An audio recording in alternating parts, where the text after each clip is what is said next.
दोस्तों, दिलजीत दोसांझ की फिल्म सतलुज जो पिछले 34 सालों की कंट्रोवर्सी समेटे हुए थी, वो आखिरकार ओटीटी पे रिलीज हुई। लेकिन महज 48 घंटों के भीतर ही उसे बैन कहीं या फिर कहीं के प्लेटफॉर्म से हटा दिया गया। थिएटर रिलीज इससे पहले ही भी नहीं मिली थी। आखिर क्या है इस फिल्म में? आखिर क्या है इस फिल्म की कहानी? क्यों इस पर इतना बड़ा बवाल मचा हुआ है? क्यों सेंसर बोर्ड इसमें 127 कट्स लगाने की मांग की थी? और क्यों सोशल मीडिया पर अब लोग इस फिल्म को लेकर दो धड़ों में बंट गए हैं? आज के इस वीडियो में हम इसे पूरे मामले का कच्चा चिट्ठा खोलेंगे। वीडियो को अंत तक जरूर देखिए, क्योंकि यह इतिहास का सबसे दर्दनाक और कॉम्प्लेक्स दौर की कहानी है। हमारे अपनों को ढूंढने का हक हमसे कोई नहीं छीन सकता। ये मनुष्य अधिकारों की लड़ाई है, पूरी कौम की लड़ाई है। ये कल्लूकारा आप लोगों ने शुरू किया है, मैं पीछे नहीं हट सकता। दोस्तों, इस फिल्म का सफर आसान नहीं रहा है। सबसे पहले इसका नाम गल्लू घारा था, जिसका अर्थ होता है नरसंहार। फिर इसे बदलकर पंजाब 95 रखा गया। जब मेकर्स ने इसे थिएटर रिलीज के लिए centre board of film certification यानी सीबीएफसी के पास भेजा, तो पहले उन्होंने कहा कि भाई इसमें 21 कट्स लगाओ और बाद में 127 कट्स लगाने को कहा। बोर्ड चाहता था कि फिल्म में जसवंत सिंह कालरा का असली नाम, पंजाब का संदर्भ और कई ऐतिहासिक वास्तविकता को हटा दिया जाए। निर्देशक और दिलजीत का मानना था कि इतने कट्स लगाने के बाद फिल्म की आत्मा ही खत्म हो जाएगी, इसलिए उन्होंने कट्स लगाने से मना कर दिया। नतीजा, फिल्म को थिएटर सर्टिफिकेट नहीं मिला। और यहाँ तक कि 2023 में टोरंटो इंटरनेशनल फिल्म फेस्टिवल से भी इसको आखिरी वक्त पे हटा दिया गया। थिएटर का रास्ता बंद होने के बाद मेकर्स ने बिना किसी कट के इसे सीधे डिजिटल प्लेटफॉर्म पर लाने का फैसला किया। नाम बदलकर सतलुज किया गया और 3 जुलाई 2026 को इसे चुपचाप ओटीटी पे रिलीज कर दिया गया।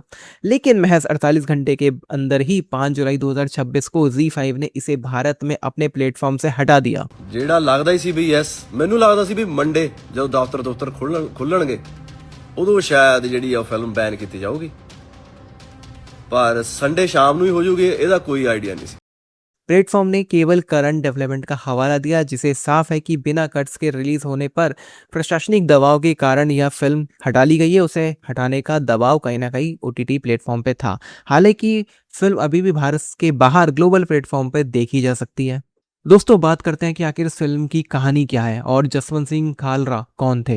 यह फिल्म पंजाब के मशहूर human rights activist Jaswant Singh Kalra की असली जिंदगी पर आधारित है। उनका किरदार दिलजीत ने निभाया है और फिल्म 80-90 के दशक के पंजाब में फैले उग्र आतंकवाद, मिलिटेंसी और पुलिस के काउंटर इंसर्जेंसी ऑपरेशन को दिखाती है। कालरा साहब ने म्युनिसिपल कॉरपोरेशन और शमशान घाटों के रिकॉर्ड्स खंगालकर एक चौंकाने वाला दावा किया था। उनका कहना था कि पंजाब पुलिस ने हजारों सिख युवकों को अवैध रूप से हिरासत में लिया है, उनका इनकाउंटर किया और उनकी फैमिली को बताए बिना करीब 25,000 शवों को लवारिस बताकर चुपचाप जला दिया। जब कालरा ने इस सच्चाई को इंटरनेशनल लेवल पर उजागर किया तो सितंबर 1995 में उन्हें उनके घर के बाहर से अगवा कर लिया गया, कस्टडी में प्रताड़ित करके उनकी हत्या कर दी गई और शव को हरी के पतन नदी में फेंक दिया गया।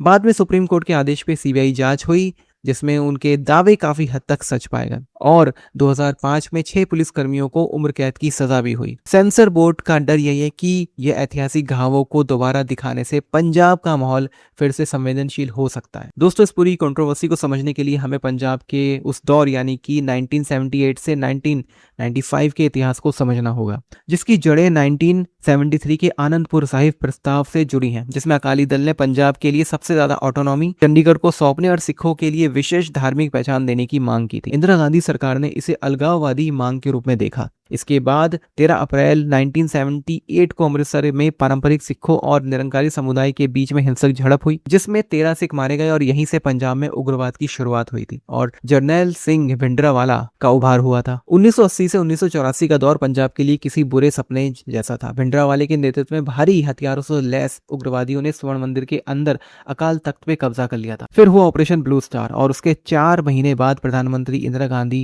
की उनके ही बॉडीगार्ड्स द्वारा हत्या कर दी गई थी। इसके बाद देश के कई हिस्सों में सिखों के खिलाफ भयंकर दंगे भड़क गए थे। उग्रवाद को रोकने के लिए 1988 में ऑपरेशन ब्लैक थंडर चलाया गया था।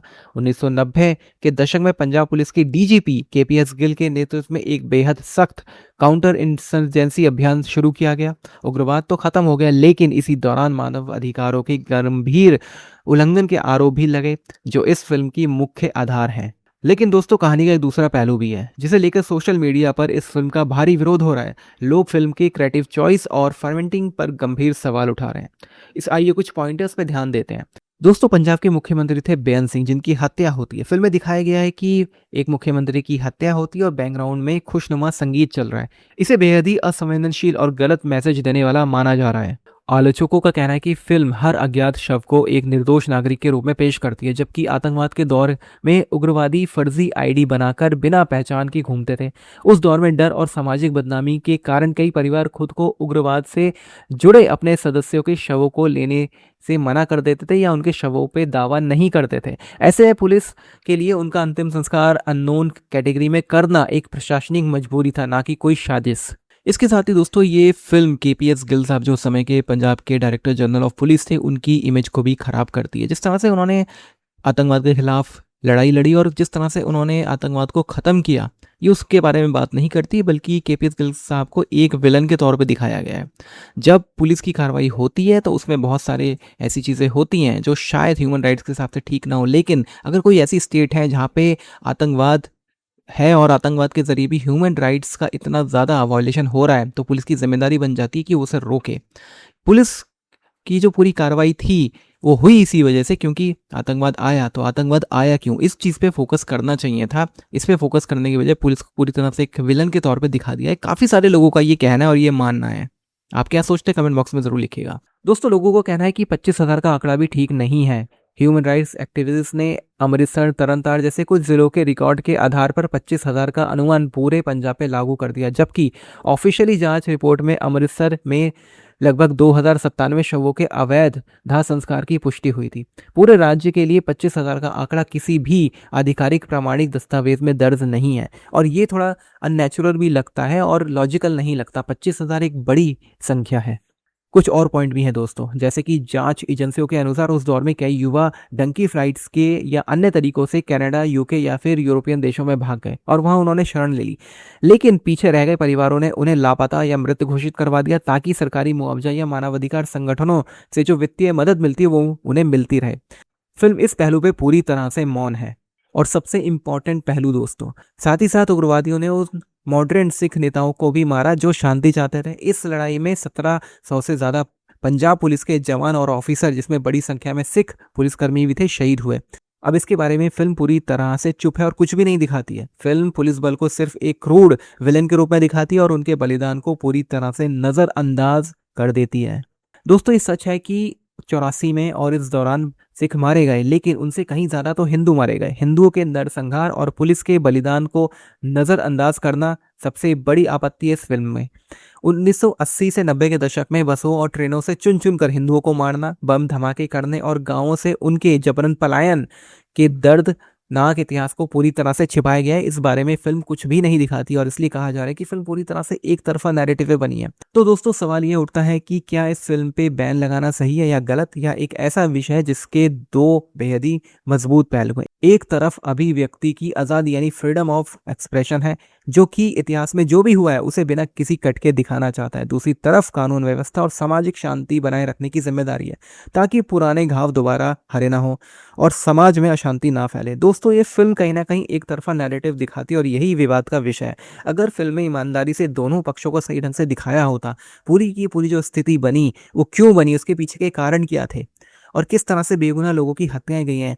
लगभग 35,000 से ज़्यादा बेगुनाह हिंदुओं की हत्याएं इसमें हुई हैं, इसके बारे में फिल्म चुप है और यही विवाद का विषय है और कहीं ना कहीं ये ठीक नहीं है।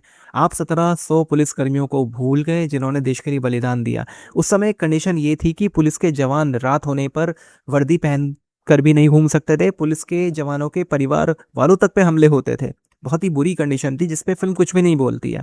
दूसरी तरफ जो बेगुनाह हिंदू मारे गए उस पर कुछ नहीं बोलती और सिर्फ केवल एक पक्ष दिखाया गया है। और वो जो आंकड़ा बताया जा रहा है जो कि डॉक्यूमेंट में सिर्फ 2,000 था, उसको फिर 25,000 करके दिखाना बिना किसी स्ट्रॉन्ग प्रूफ के बहुत ही संवेदनशील ये मुद्दा है।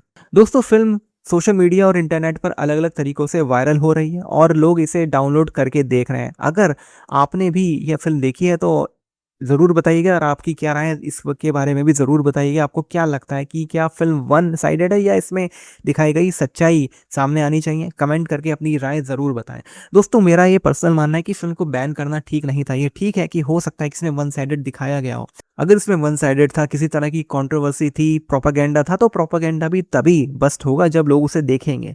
लेकिन अगर आप उसे बैन कर देंगे तो उसको लेके कोई भी डिस्कशन हो नहीं पाएगा, क्योंकि जो प्रोपेगेंडा चलाने वाले लोग हैं अपनी मर्जी से प्रोपेगेंडा चलाएंगे। अब जो लोग इसे रोकना चाहते हैं या इस प्रोपेगेंडा को काउंटर करना चाहते हैं, उन्हें कोई पॉइंट्स ही नहीं मिलेंगे इसे रोकने के लिए। तो ये बहुत ही कंट्रोवर्शियल है। या तो फिल्म बिल्कुल आनी ही नहीं देनी चाहिए थी, और अगर आ गई थी तो फिर उसे चलने देना चाहिए था। मैं मानता हूँ कि थोड़ा इसमें सही नहीं है, और फिल्म मेकर्स की भी जिम्मेदारी है कि वो ईमानदारी से एक ऐसी फिल्म बनाए जिसमें सच्चाई हो, ना कि वो सिर्फ एक तरफा प्रोपेगेंडा बन के रह जाए। तो दोस्तों, आपको ये वीडियो इन्फॉर्मेटिव लगी हो तो लाइक और शेयर ज़रूर करें, और चैनल को सब्सक्राइब करना ना भूलें। जल्द ही मिलते हैं अगले वीडियो में एक नए विषय के साथ। तब तक के लिए जय हिंद।